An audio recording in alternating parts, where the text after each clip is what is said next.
Hey gang, welcome back to Joe Daddy's Garage.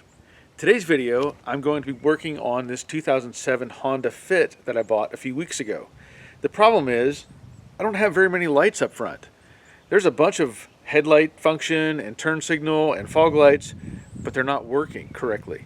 So I need to address some of that. So I'm going to replace some of the bulbs and also replace the fog lights that are down in this bumper cover. Now this is a Honda Fit Sport, so it might be a little bit different than the one you may have, but a lot of this will transfer over to your car. If you like videos like this, hit the subscribe button and bell notification to see more. Now, as I've said, a bunch of these lights are not working. So let me just turn on the lights and show you what I have. That's on full headlight function. So I do have headlight bulbs, but I don't have anything else. I don't have fog lights, nothing. If I turn the key on, I can show you that I have a turn signal light here and I have a turn signal light there. And that's it.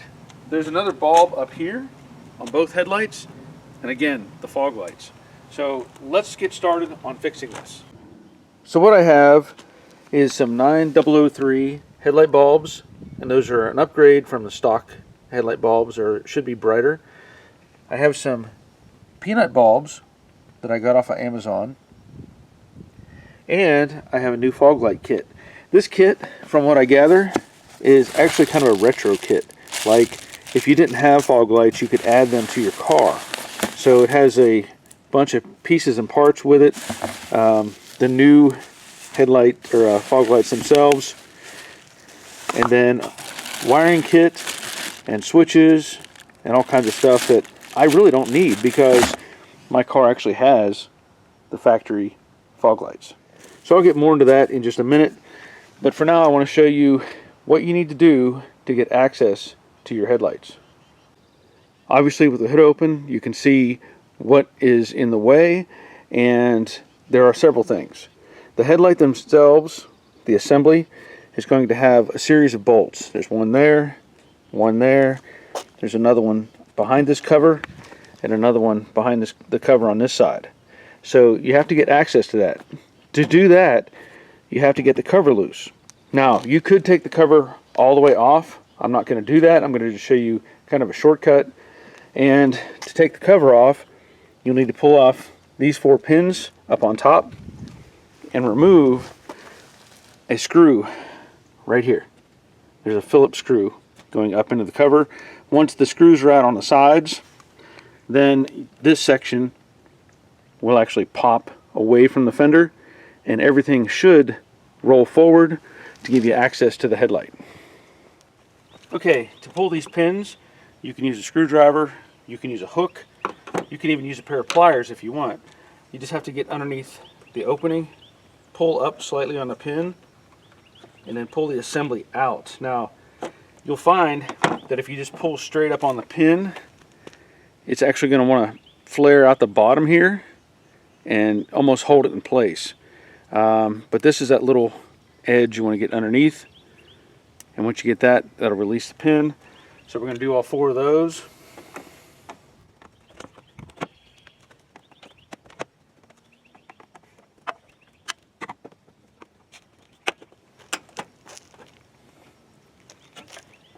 And that's going to bring the whole front section loose.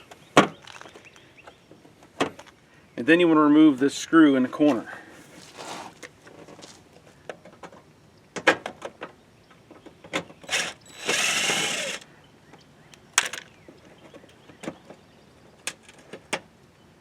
Same thing on the other side. Make sure you don't lose that screw. Grab the cover, and that's it. It just pops loose. Now again, you can take the bolts out of the bottom, but by doing this, that lets the cover come away from the vehicle slightly. I will point out, there is a foam impact bar that goes on front of your bumper cover. You need to make sure that gets put in the right place, or else it'll fight you when it goes back together. That cover, that styrofoam, is this piece. It has holes or pins on it that line up with the bumper itself. So that'll have to go back in the correct way. Now I have access to the headlight, or at least the bolts on the lower section. Up on top here, there's little locking pins that hold a piece of trim in place. So you have to get a screwdriver or a pair of pliers underneath those pins. I think there's another one underneath here. So I'll get these out of the way and show you. So there's one, two, make sure that's out, and then this one is a little harder to show you, but I'll show you when I get it out of the car. So basically a little push pin down here in the front corner, and then these two on top, and that is really just a trim piece to finish out the look of the car. In fact, it's not even on my passenger side, so that piece is missing. Now what I want to do is get the headlight loose. To do that, I've got a 10mm bolt up here, another 10mm right here, and that one has a kind of a shoulder on it. There's one down here in the front section.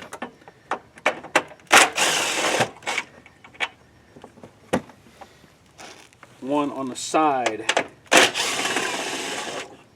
and that one also has the shoulder on it. It's a little more substantial on the side one. Now that you've done that, the headlight has a little pin up here at the top on this plastic part. Let me show you that. It just has a little retainer pin right here, and that just holds it in place until all the hardware goes in. It's kind of an assembly line thing.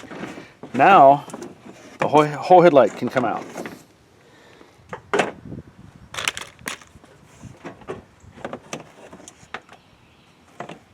The only thing holding the headlight in place at this point is the wires. So there are three connections. There's one here, that is that turn signal light that I showed you earlier. You can just rotate that, pull it out, exposes the bulb. That one's okay, so I'm going to leave it in place. This one up high, that is a little peanut bulb. So just again, rotate that, take it out. The headlight is a little bit different. You're going to have to pull, hopefully I can show you this because the sun is fighting with me. If I pull this off of the back, you can see it's a 3-prong connection. This rubber boot comes off, and then to remove the headlight, the bulb itself, this has a retainer. Push down and it unhooks. Basically you push down and rotate it over, and it has a little metal hook right there.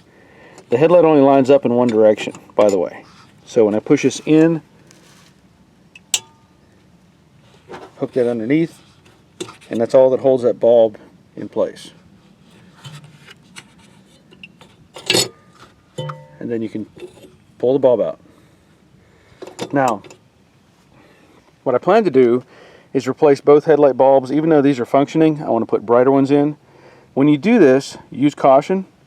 You want to make sure you don't touch the bulb itself, because any oils on your skin, these things are very hot, and you can make the bulb burst because of it having the oil on your skin getting in onto the bulb. So I recommend using a glove, you know, if you're uncomfortable with doing this freehand, but it's really not too complicated.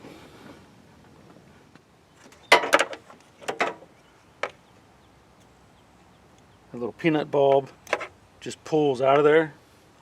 I'll get a fresh one from the pack here and just push it straight in.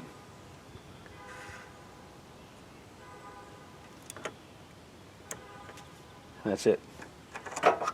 This bulb is still good, so this is going to be kind of a backup. So I'm going to set that aside. New bulb.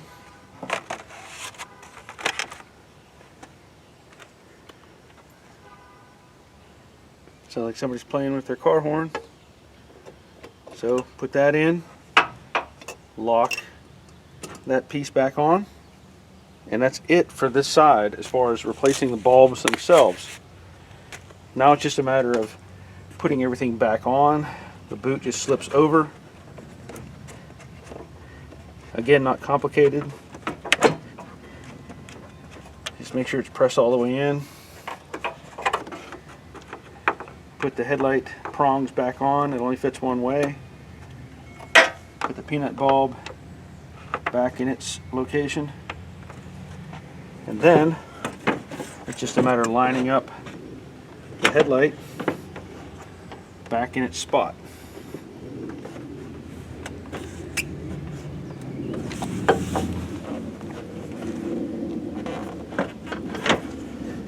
And you can use that little tab up on top to hold it in place. So I have both of the headlights, all the bulbs are replaced, and I want to get this cover back up on the car. Now, I will point out, this is where the fog light is. You can access it through this area right here if you wanted to. But I think it might be easier, in my case, to approach it from outside the car, because these are made to be removed fairly easily. So I'm going to get the cover back in place, and then we'll work on the fog lights. As I've said, you got to make sure this is in the right location. It self-aligns on holes within the bumper. The tricky part is getting the cover to slip up over everything while you're holding it in place. So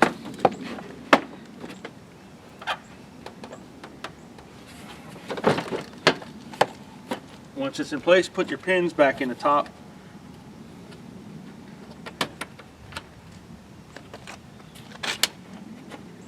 May have to push in on the cover to reveal the hole a little better.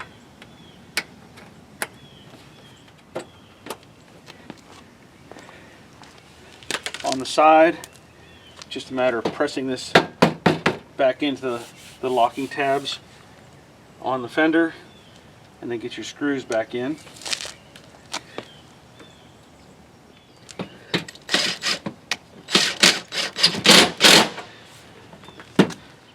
Now, since I already have the existing fog lights, I will show that these, the new panels, are meant to be, you know, kind of a retrofit into this bumper cover. There's a hole right here and a tab on this edge, and to show you that, if I take this bolt out right here, 10 millimeter, this thing should come right out. It looks very similar to exactly what was in the car, and the only difference, you know, this of course is painted red. Let me see if I can get this light disconnected. That may be the hardest thing, is to get the light unplugged. There we go. So it has a little push pin on it. I don't know if you can see this very well, but little push clip. Squeeze that and it unlocks. Now, as a comparison, these are nearly the same thing. Even from the front, you know. And apparently Honda had problems with these because they're so low to the ground. Both of these are busted. Both the lenses are broken, so I don't want to buy that replacement assembly. I could, in effect, just put these in and just have it black. And I'm not sure which one is better, because it goes with the grill very well. It's in the lower section there. I don't know, I think I kind of like the red. So simply enough, let me see what I have to do here. Yeah, there's just, well, hopefully I can just swap out that assembly. There's a Phillips screw here on the end. Whoa, I'm aimed the wrong way. Okay, I'm not sure if I filmed all that or not. My camera shut off. But what I've done is taken apart the light from this assembly, and I'm transferring it to the original piece. I was able to use one of the screws that was on the end of the old light and get it in place. So that worked.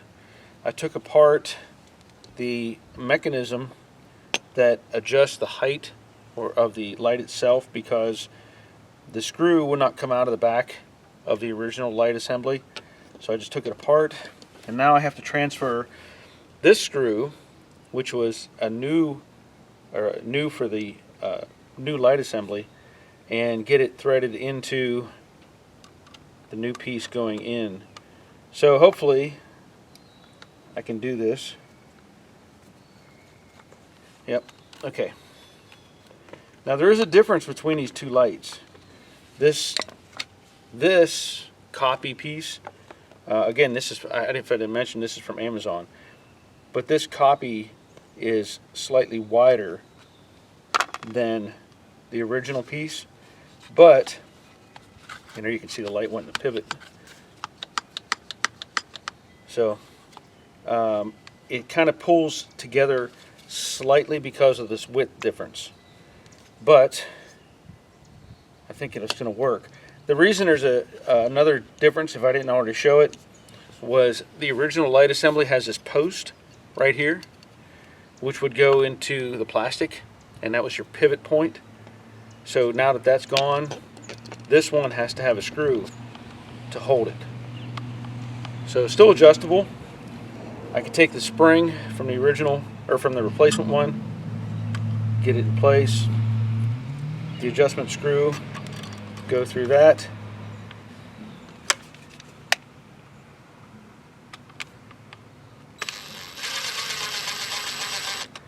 and that's going to keep everything nice and solid. So I think that's going to work. It lines up a little different than the original light did in the opening, but I think it's going to work fine. They don't give you a lot of wire to work with, I can tell you that.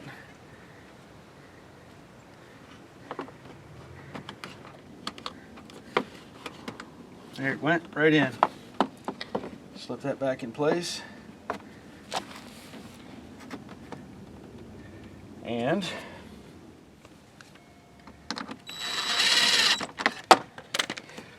okay, well, took a little more than I expected it to. All right, 4-way flashers.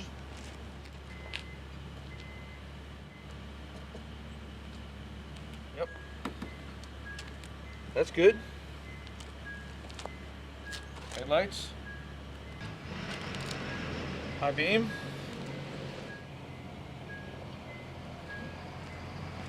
Fog lights. Not sure where they're aimed, but at least I have them now. That should be better. That's it for this video. I want to thank you for watching. Thank you for subscribing. Leave a comment. Let me know what you think of these videos. And that'll be it. So until next time, take care of yourselves. See ya.